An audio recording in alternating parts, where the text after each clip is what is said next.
ನಮಸ್ಕಾರ ಫ್ರೆಂಡ್ಸ್, ನಾನು ಶ್ವೇತಾ ರಾಜೇಂದ್ರನ್ ಮಾತಾಡ್ತಾ ಇರೋದು ಲಕ್ಷ್ಮಿತಾ ರಾಯರ ಮಗಳು ಕನ್ನಡ ಯೂಟ್ಯೂಬ್ ಚಾನಲ್ಗೆ ತಮ್ಮೆಲ್ಲರಿಗೂ ಆತ್ಮೀಯವಾದ ಸ್ವಾಗತ.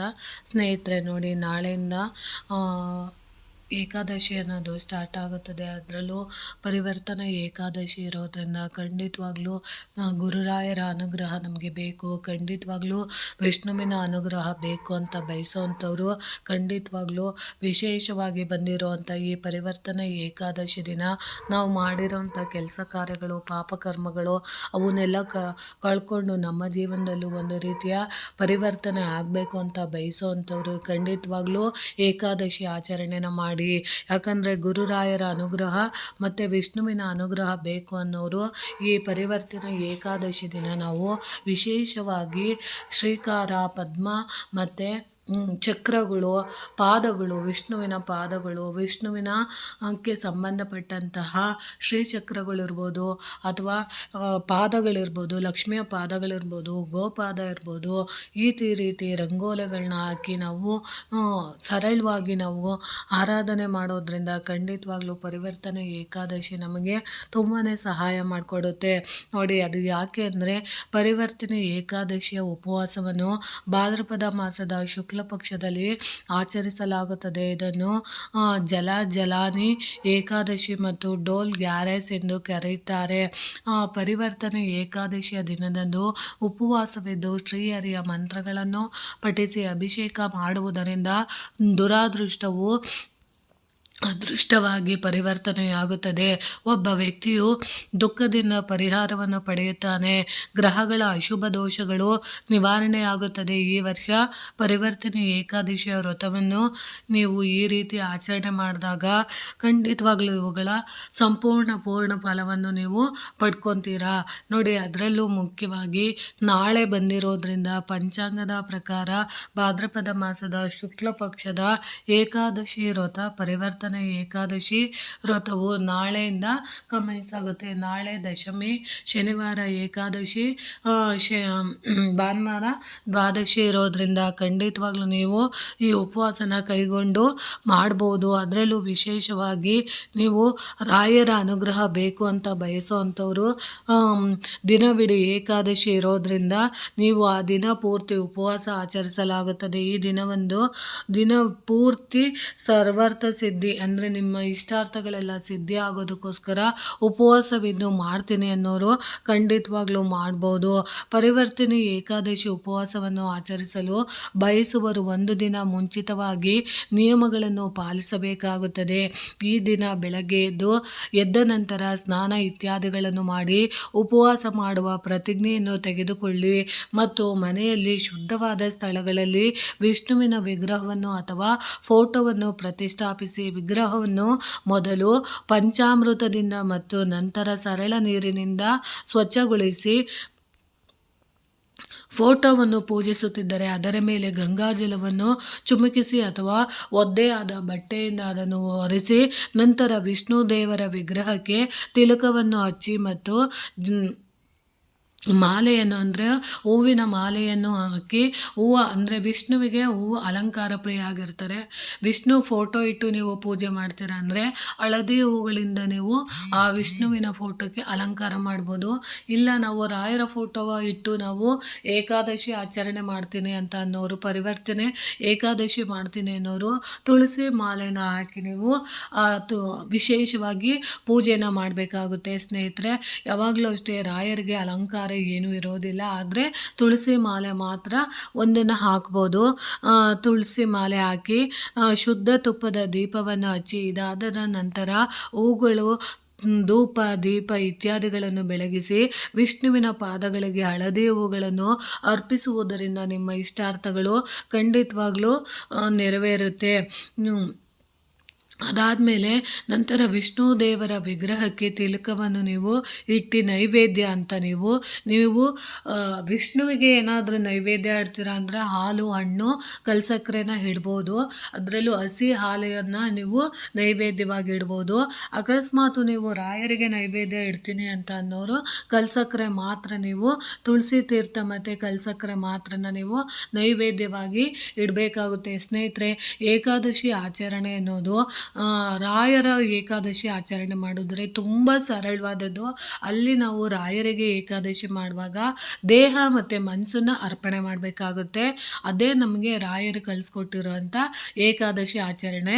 ಇಲ್ಲ ನಿಮ್ಮ ಮನೆಯಲ್ಲಿ ಏಕಾದಶಿ ಆಚರಣೆಗಳಲ್ಲಿ ವಿಶೇಷವಾಗಿ ವಿಷ್ಣು ದೇವರು ಅಂದರೆ ರಂಗನಾಥ ಇರ್ಬೋದು, ರಾಮ ಇರ್ಬೋದು, ಕೃಷ್ಣ ಇರ್ಬೋದು, ಶ್ರೀನಿವಾಸ ದೇವರು ಇರ್ಬೋದು, ಈ ದೇವರುಗಳನ್ನು ನಾವು ವಿಷ್ಣು ದೇವರು ಅಂತ ಕರಿತೀವಿ. ಅಂಥ ದೇವರುಗಳನ್ನ ನೀವು ಏಕಾದಶಿ ಆಚರಣೆಯಲ್ಲಿ ವಿಶೇಷವಾಗಿ ಪೂಜೆ ಮಾಡ್ತೀನಿ ಅಂದಾಗ ನಿಮ್ಮ ಮನೆಯಲ್ಲಿರುವಂಥ ಫೋಟೋ ಇರ್ಬೋದು, ವಿಗ್ರಹ ಇರ್ಬೋದು, ಅದನ್ನು ನೀವು ಅಲಂಕಾರ ಮಾಡಿ ಅದಕ್ಕೆ ನೀವು ವಿಶೇಷವಾಗಿ 2 ತುಪ್ಪದ ದೀಪನ ಅಂಟಿಸಿ ನಿಮ್ಮ ಮನೆಯಲ್ಲಿರುವಂಥ ಹಾಲು ಹಣ್ಣನ್ನು ಇಟ್ಟು ನೈವೇದ್ಯ ಇಟ್ಟು ಇಷ್ಟು ನೀವು ಪೂಜೆ ಮಾಡಿ ಶುಕ್ರವಾರ ರಾತ್ರಿಯಿಂದ ಉಪವಾಸ ಇದ್ದು ಮತ್ತು ಶನಿವಾರ ಬೆಳಗ್ಗೆಯಿಂದ ಸಂಜೆಯವರೆಗೂ ಏನೂ ತಿಂದಲೇ ಭಾನುವಾರ ದಿನ ನೀವು ಉಪವಾಸನ ಕೈ ಬಿಡಬೇಕಾಗುತ್ತೆ.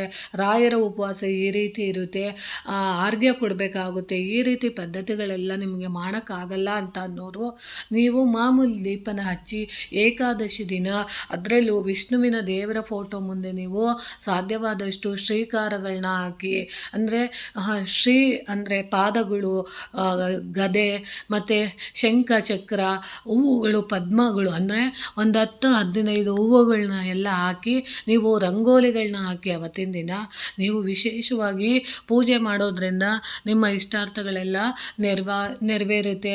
ಅದರಲ್ಲೂ ನಮ್ಮ ಜೀವನದಲ್ಲಿರುವಂಥ ಕಷ್ಟ ಕಾರ್ಪಣ್ಯಗಳು ಪರಿವರ್ತನೆ ಆಗೋದಕ್ಕೆ ತುಂಬ ವಿಶೇಷವಾದ ದಿನ ಆಗಿರುತ್ತೆ. ಅಥವಾ ರಾಯರಿಗೆ ಅಂತ ನೀವು ಏಕಾದಶಿ ಆಚರಣೆ ಮಾಡ್ತೀನಿ ಅನ್ನೋರು 3 ಅಂದರೆ ಶುಕ್ರವಾರ ರಾತ್ರಿ ನೀವು ಲಘು ಆಹಾರನ ತೊಗೊಬೇಕಾಗುತ್ತೆ. ಅದಾದಮೇಲೆ ಗುರುವಾರ ನೀವು ಬೆಳಗ್ಗೆಯಿಂದ ಸಂಜೆವರೆಗೂ ಉಪವಾಸ ಇರ್ತೀನಿ, ಫುಲ್ಲು ದಿನಪೂರ್ತಿ ಉಪವಾಸ ಇರಬೇಕಾಗುತ್ತೆ. ಅವತ್ತಿನ ದಿನ ನೀವು ಅನ್ನದ ಐಟಮ್ನ ಯಾವುದೇ ಕಾರಣಕ್ಕೂ ತಿನ್ನಬಾರ್ದು.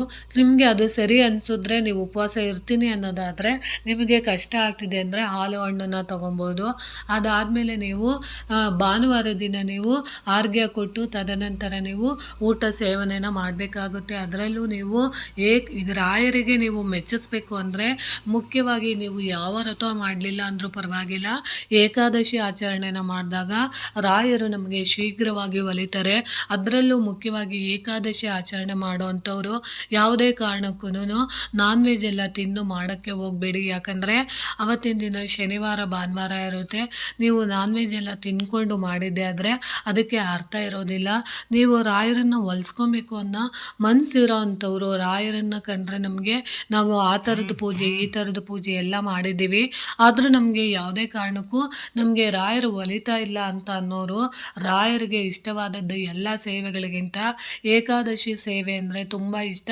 ನಿಮಗೆ ಅನುಕೂಲ ಇದ್ದರೆ ಈ ರೀತಿ ನೀವು ಪರಿವರ್ತನೆ ಏಕಾದಶಿ ಆಚರಣೆನ ಖಂಡಿತವಾಗ್ಲೂ ಮಾಡ್ಕೊಳ್ಳಿ. ಅದರಲ್ಲೂ ನಾವು ಪರಿವರ್ತನೆ ಏಕಾದಶಿನ ನಾವು ಯಾಕೆ ಆಚರಣೆ ಮಾಡಬೇಕು ಅನ್ನೋದನ್ನ ನಾನು ತಿಳಿಸ್ಕೊಡ್ತೀನಿ ನೋಡಿ. ಭಾದ್ರಪದ ಮಾಸದಲ್ಲಿ ಬರುವ ಈ ಪರಿವರ್ತನೆ ಏಕಾದಶಿಯ ಮಹತ್ವವು ತುಂಬ ಹೆಚ್ಚಾಗಿರುತ್ತದೆ. ಪೌರಾಣಿಕ ನಂಬಿಕೆಗಳ ಪ್ರಕಾರ ಪರಿವರ್ತನೆ ಏಕಾದಶಿ ವ್ರತವನ್ನು ಆಚರಿಸುವುದರಿಂದ ನಾವು ವಾಜಪೇಯಿ ಯಜ್ಞ ಮಾಡಿದಷ್ಟು ಫಲವನ್ನು ಪಡೆದುಕೊಳ್ಳಬಹುದು. ಈ ಏಕಾದಶಿ ವ್ರತದ ಕುರಿತು ಮಹಾಭಾರತದಲ್ಲೂ ವಿವರಿಸಲಾಗಿದೆ. ಮಹಾಭಾರತದ ಕಥೆಯ ಪ್ರಕಾರ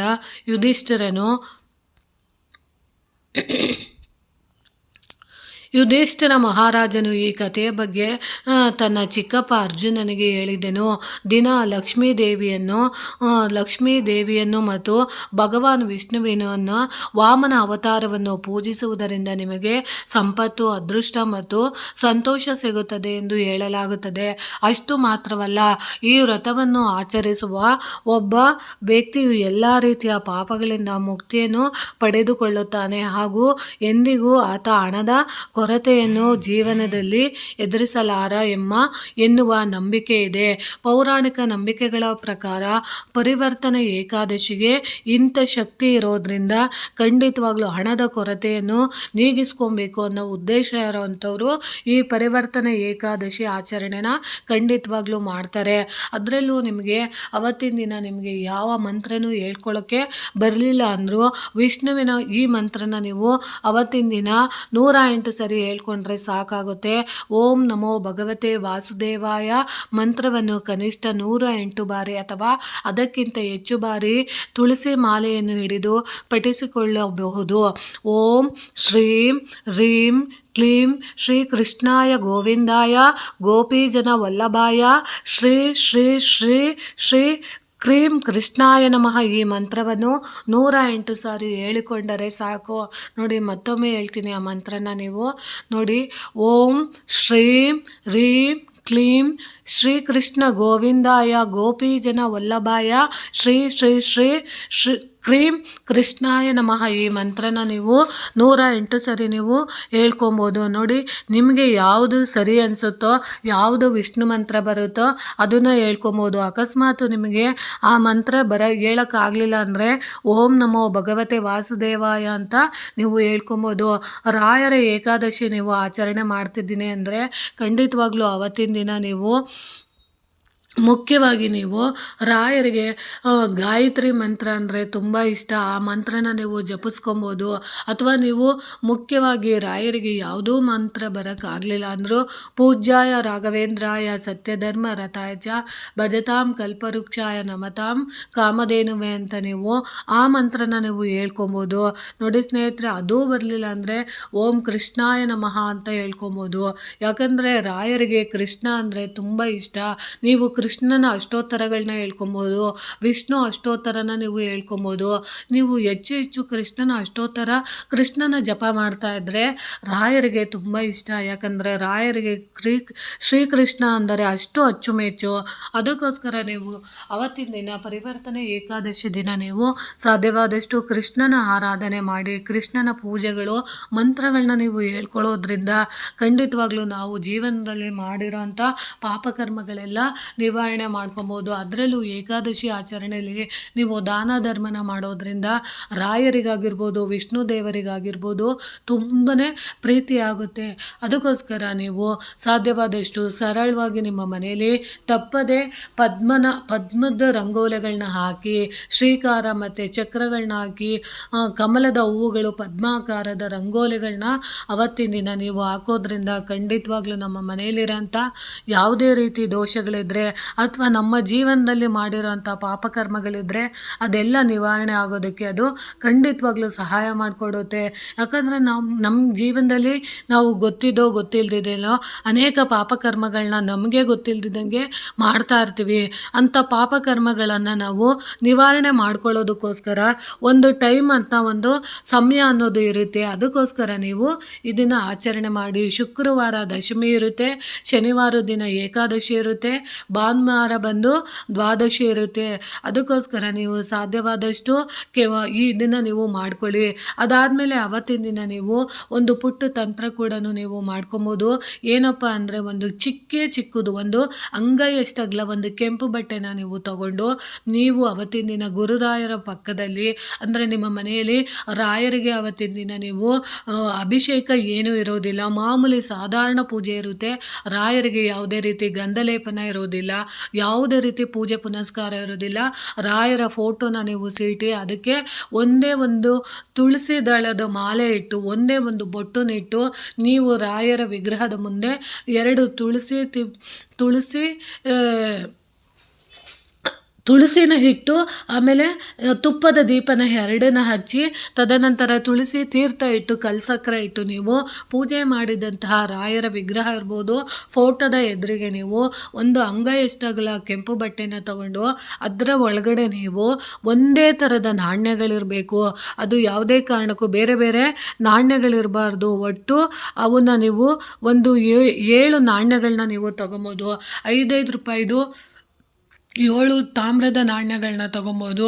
ಇಲ್ಲ 2 ರೂಪಾಯಿದು 7 7 ನಾಣ್ಯಗಳನ್ನ ತೊಗೊಬೋದು, ಅಥವಾ ನಿಮಗೆ ₹1 7 ನಾಣ್ಯಗಳನ್ನ ನೀವು ತಗೊಂಡು ನಿಮ್ಮ ಇಷ್ಟಾರ್ಥಗಳು, ನಿಮ್ಮ ಕಷ್ಟಗಳು, ನಿಮಗೆ ಏನೇನಿದೆ, ನಿಮ್ಗೆ ಏನೇನು ಸಮಸ್ಯೆ ಇದೆ, ನಿಮ್ಗೆ ಎಂತೆಂಥ ನೋವುಗಳಿದೆ ಅದನ್ನೆಲ್ಲ ನೀವು ಹೇಳ್ಕೊಂಡು ರಾಯರ ವಿಗ್ರಹದ ಹತ್ರ ಅಥವಾ ಫೋಟೋದ ಹತ್ರ ಆ ಕೆಂಪು ಬಟ್ಟೆಯಲ್ಲಿ 3 ಗಂಟನ್ನ ಹಾಕ್ಬಿಟ್ಟು ಇಟ್ಟು, ತದನಂತರ ನಿಮ್ಮ ಇಷ್ಟಾರ್ಥಗಳನ್ನೆಲ್ಲ ಅವತ್ತಿನ ದಿನ ಹೇಳ್ಕೊಂಡು 3 ದಿನ ಅಂದರೆ ಏಕಾದಶಿ ದ್ವಾದಶಿ ಮುಗ್ದಿದ್ದ ದಿನ ನೀವು ಅದನ್ನು ತಗೊಂಡು ಪ್ರತಿದಿನ ಹಣದ ವ್ಯವಹಾರ ಮಾಡುವಂಥ ಲಾಕರ್ನಲ್ಲಿ ನೀವು ಅವತ್ತು ಇಡೋದ್ರಿಂದ ಏಕಾದಶಿ ದಿನ ಖಂಡಿತವಾಗ್ಲೂ ನಿಮ್ಮ ಮನೆಯಲ್ಲಿ ಹಣಕ್ಕೆ ಅಭಿವೃದ್ಧಿ ಆಗುತ್ತೆ.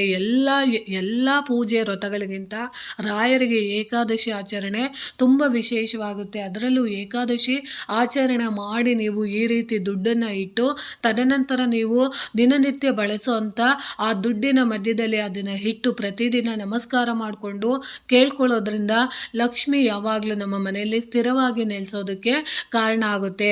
ಅವತ್ತಿನ ದಿನ ನೀವು ಏಕಾದಶಿ ದಿನ ಇನ್ನೂ ಒಂದು ಪುಟ್ಟ ತಂತ್ರನ ನೀವು ಮಾಡ್ಕೊಬೋದು.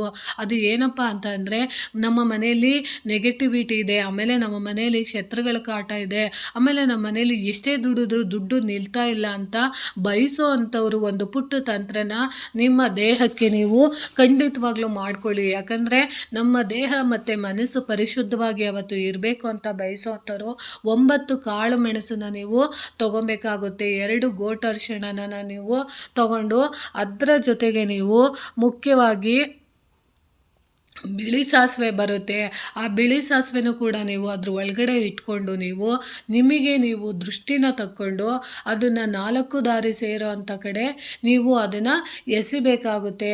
ಈ ರೀತಿ ನೀವು ಮಾಡೋದ್ರಿಂದ ಖಂಡಿತವಾಗ್ಲೂ ನಿಮ್ಮ ಇಷ್ಟಾರ್ಥಗಳು ನೆರವೇರೋದಕ್ಕೆ ಸಹಾಯ ಮಾಡುತ್ತೆ. ನೋಡಿ ಸ್ನೇಹಿತರೆ, ನನಗೆ ಗೊತ್ತಿರೋ ಇಷ್ಟು ಮಾಹಿತಿನ ನಾನು ನಿಮಗೆ ತಿಳಿಸ್ಕೊಡ್ತಾ ಇದ್ದೀನಿ. ಈ ಮಾಹಿತಿಗಳು ನಿಮಗೆ ಇಷ್ಟ ಆಗಿದ್ದರೆ ದಯವಿಟ್ಟು ನನ್ನ ಚಾನಲ್ನ ಸಬ್ಸ್ಕ್ರೈಬ್ ಮಾಡ್ಕೊಂಡು ನೋಡಿ, ಹೆಚ್ಚೆಚ್ಚು ವಿಡಿಯೋನ ಶೇರ್ ಮಾಡಿ ಅಥವಾ ಲೈಕ್ ಮಾಡಿ. ಹೊಸದಾಗಿ ಯಾರಾದರೂ ನೋಡ್ತಿದ್ರೆ ದಯವಿಟ್ಟು ನನ್ನ ಚಾನಲ್ನ ಸಬ್ಸ್ಕ್ರೈಬ್ ಮಾಡ್ಕೊಂಡು ನೋಡಿ ಅಂತ ತಿಳಿಸ್ತಾ ಇದ್ದೀನಿ.